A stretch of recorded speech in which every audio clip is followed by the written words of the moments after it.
বিশ্ব সংবাদে আপনাকে স্বাগত।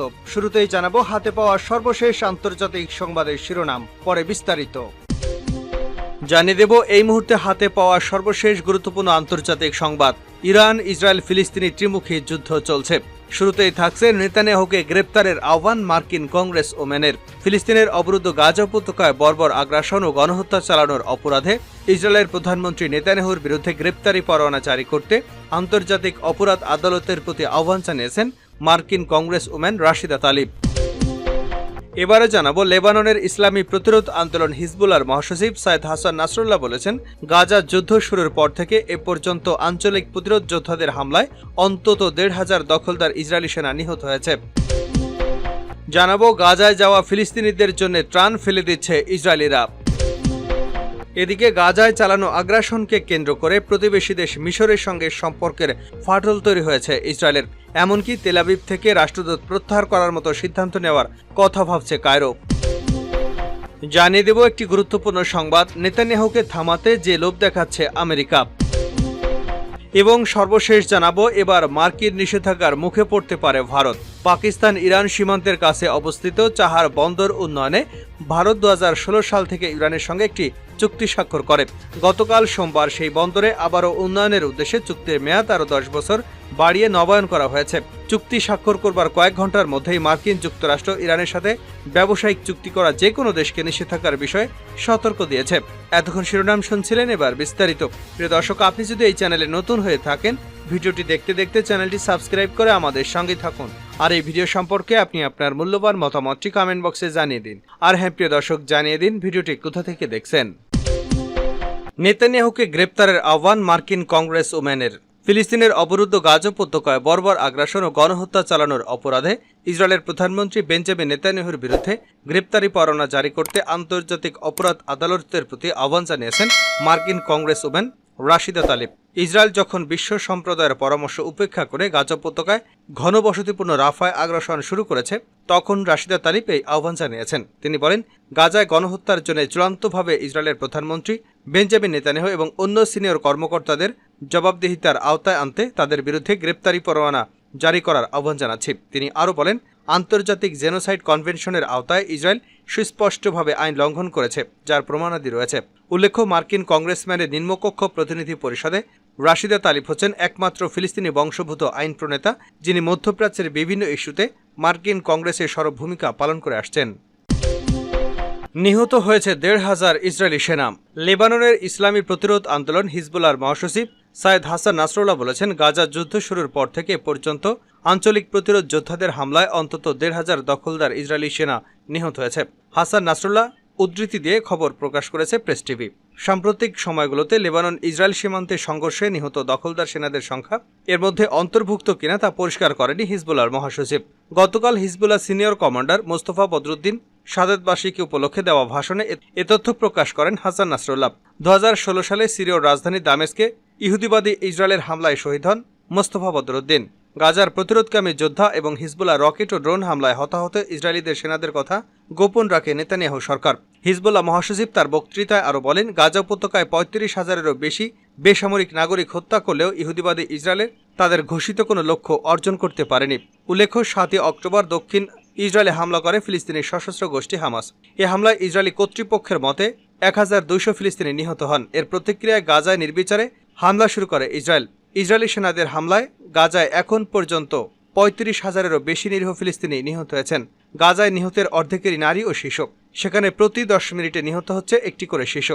আহত হয়েছেন লক্ষাধিক মানুষ। ধ্বংসস্তূপের নিচে চাপা পড়ায় এখনও নিখোঁজ মানুষের সংখ্যা হাজার হাজার। ইসরায়েলি হামলায় গাজায় ১/৩ বেশি ভবন মাটির সাথে মিশে গেছে। উপত্যকার ২৩ লাখ মানুষ প্রায় সবাই উদ্বাস্তু হয়ে পড়েছেন। গাজায় যাওয়া ফিলিস্তিনিদের ত্রাণ ফেলে দিচ্ছে ইসরায়েলিরা। ইসরায়েল ফিলিস্তিনের টানা যুদ্ধের কারণে খেয়ে না খেয়ে বহু গাজাবাসীকে দিন কাটাতে হচ্ছে। নেতানিয়াহু প্রশাসনের কড়াকড়ির কারণে গাজায় ঠিকমতো ত্রাণও পাঠানো যাচ্ছে না। এমন পরিস্থিতির মধ্যে গাজায় যাওয়া ট্রাক ভর্তি ত্রাণ ফেলে দিচ্ছে ইসরায়েলিরা। মঙ্গলবার বিবিসির এক প্রতিবেদনে এ তথ্য জানানো হয়েছে। প্রতিবেদনে বলা হয়েছে, ইসরায়েলি বিক্ষোভকারীরা গতকাল সোমবার গাজার উদ্দেশ্যে নিয়ে যাওয়া ত্রাণবাহী ট্রাক অবরোধ করেছে। তারা পশ্চিম তীরে ট্রাক থেকে ত্রাণের প্যাকেজগুলো রাস্তায় ফেলে দিয়েছে এবং শস্যের প্যাকেট ছিঁড়ে ফেলেছে। ট্রাক থেকে ফেলে দেওয়া এই ত্রাণগুলো বেহেরবনের পশ্চিমাঞ্চলের দিকে জর্ডান থেকে এসেছিল। এগুলো গাজা খাদ্য ও ত্রাণ সংকটে থাকা উপত্যকার হাজার হাজার মানুষের জন্য পাঠানো হচ্ছিল। ইসরায়েলিদের এমন কর্মকাণ্ডের নিন্দা জানিয়েছে হোয়াইট হাউস। তারা এই ত্রাণের ট্রাক লুটের ঘটনাকে ইসরায়েলিদের ক্ষোভের বহিঃপ্রকাশ বলে উল্লেখ করেছেন। বিক্ষোভকারীদের দাবি, তারা গাজায় ইসরায়েলি জিম্মিদের মুক্তির দাবিতে আন্দোলন চালিয়ে যাচ্ছে।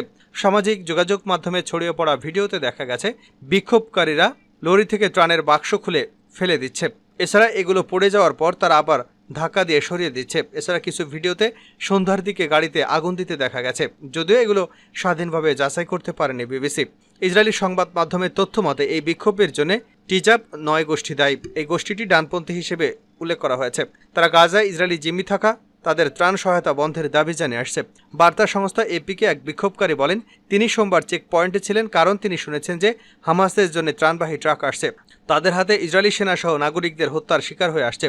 হানাগিয়েত নামের এক বিক্ষোভকারী বলেন, জিম্মায় সুস্থ এবং জীবিত অবস্থায় ইসরায়েলিদের না ফেরা পর্যন্ত গাজায় কোনো ধরনের খাবার প্রবেশ করতে দেওয়া হবে না। মার্কিন জাতীয় নিরাপত্তা উপদেষ্টা জ্যাক সুলিভান বলেছেন, বিক্ষোভকারীদের আচরণ সম্পূর্ণভাবে অগ্রহণযোগ্য। ইসরায়েলের সরকারের সর্বোচ্চ পর্যায়ের সঙ্গে বিষয়টি নিয়ে উদ্বেগ প্রকাশ করেছে হোয়াইট হাউস। ইসরায়েল মিশর সম্পর্কের ফাটল, রাষ্ট্রদূত প্রত্যাহারের হুমকি। গাজায় চালানো আগ্রাসনকে কেন্দ্র করে প্রতিবেশী দেশ মিশরের সঙ্গে সম্পর্কে ফাটল তৈরি হয়েছে ইসরায়েলের। এমনকি তেল আবিব থেকে রাষ্ট্রদূত প্রত্যাহারের মতো সিদ্ধান্ত নেওয়ার কথা ভাবছে কায়রো।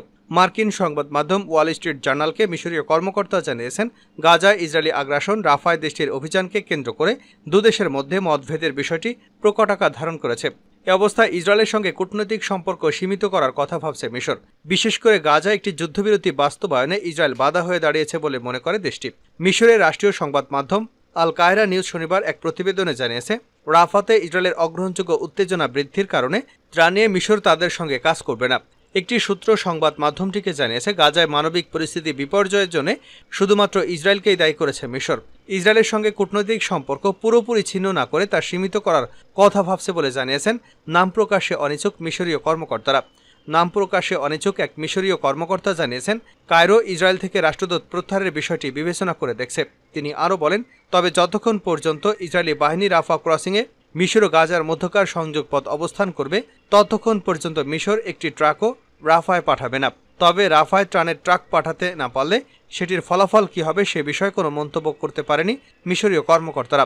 গত সপ্তাহে হঠাৎ করে গাজা ও মিশরের সীমান্তবর্তী রাফা ক্রসিং দখল করে নেয় ইসরায়েলি সেনারা। এরপর থেকে সীমান্তটি পুরোপুরি বন্ধ হয়ে গেছে। সেখান দিয়ে এখন কোনো ধরনের ত্রাণ আসছে না। এর আগে গাজার দক্ষিণাঞ্চলের মানুষের কাছে ত্রাণ আসার একমাত্র পথ ছিল এই রাফা ক্রসিং। এছাড়া গাজা থেকে উন্নত চিকিৎসার জন্য মিশরে যাওয়ার একমাত্র রাস্তাও ছিল এটি। রাফা ক্রসিং দখল করার পর শনিবার রাফার মধ্যাঞ্চল থেকে বাসিন্দাদের সরে যাওয়ার নির্দেশ দিয়েছে ইসরায়েল। এরপর থেকেই পূর্ণমাত্রায় হামলা চালায় দখলদার ইসরায়েলি সেনারা। সর্বশেষ জানাবো, মার্কিন নিষেধাজ্ঞার মুখে পড়তে পারে ভারত। পাকিস্তান ইরান সীমান্তের কাছে অবস্থিত চাবাহার বন্দর উন্নয়নে ভারত 2016 সালে ইরানের সঙ্গে একটি চুক্তি করে। গতকাল সোমবার সেই বন্দর আরও উন্নয়নের উদ্দেশ্যে চুক্তির মেয়াদ আরও 10 বছর বাড়িয়ে নবায়ন করা হয়েছে। চুক্তি স্বাক্ষর করার কয়েক ঘন্টার মধ্যেই মার্কিন যুক্তরাষ্ট্র ইরানের সাথে ব্যবসায়িক চুক্তি করা যে কোনো দেশকে নিষেধাজ্ঞার বিষয়ে সতর্ক করেছে। মার্কিন পররাষ্ট্র মন্ত্রণালয়ের মুখপাত্র বেদান্ত প্যাটেল বলেন, যে কোনো ব্যক্তি যে কেউ ইরানের সাথে ব্যবসায়িক লেনদেন করলে তাদের সম্ভাব্য নিষেধাজ্ঞার ঝুঁকি সম্পর্কে সচেতন হওয়া উচিত। তবে চুক্তি সম্পর্কে জিজ্ঞাসা করা হলে প্যাটেল বলেন, ইরানের উপর মার্কিন নিষেধাজ্ঞা এখনও বহাল আছে এবং ওয়াশিংটন সেগুলো প্রয়োগ করতে থাকবে। নাম উল্লেখ না করে ভারতকে সতর্ক করে বেদান্ত প্যাটেল বলেন, যারা ইরানের সঙ্গে বাণিজ্য চুক্তি করবে তাদের মনে রাখা উচিত যে তারা নিজেরাই নিজেদের উপর নিষেধাজ্ঞা পড়ার পথ খুলে দিচ্ছে। ভারতের পক্ষ থেকে এই বিবৃতিতে কোনো প্রতিক্রিয়া জানানো হয়নি।